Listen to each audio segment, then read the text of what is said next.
Hello, house churches. It is I, Natasha, here once again to introduce the discussion questions as well as a little bit about myself. So I asked you the question last week, what was your conversion moment? When did you decide to follow Jesus? And I thought I should share a little bit of my story. So I grew up going to church. I grew up helping with PowerPoint, kids church, VBS, all that stuff. But I did not really want to do it. I mostly did it because my parents took me to church. I guess those things I did were to get me out of just sitting in the sermon because I just found it boring. I didn't really desire to be there.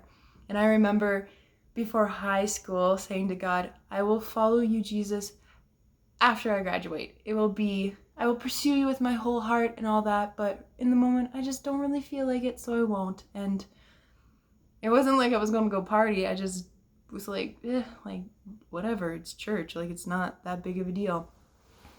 But it's funny how God works, because that didn't happen.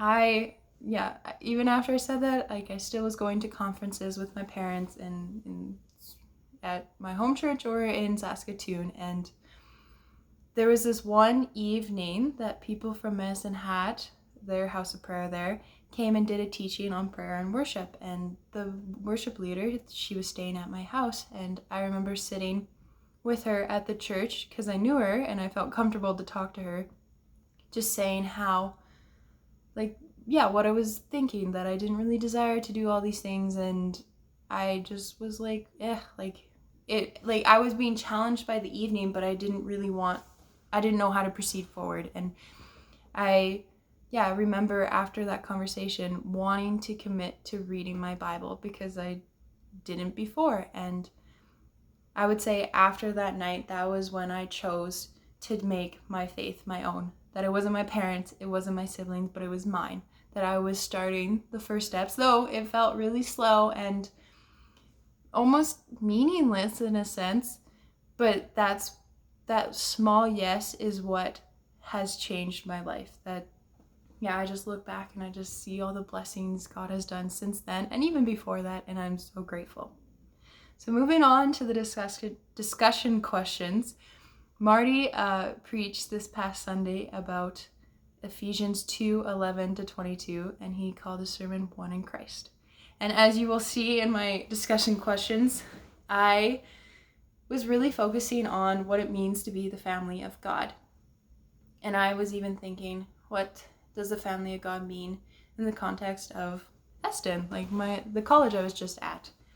And I think of, there's unity within the body there, and you can see how everyone interacts and be more one-minded, especially in prayer and worship. But I think of, how does Eston view other Bible colleges? And we jokingly be like, oh, Briarcrest, it sucks. Or Miller, it's like, it's not as good as us.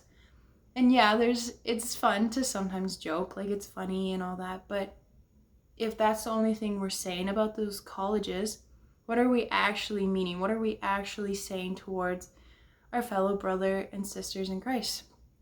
And it challenged me, because I know I was one of the people that would say we're the better ones. But if that's how I view other people that are in Christ with me, how do I view people that aren't? That if I'm not even willing to be uplifting with my words, even when they're not around, how can I love someone that doesn't know Jesus?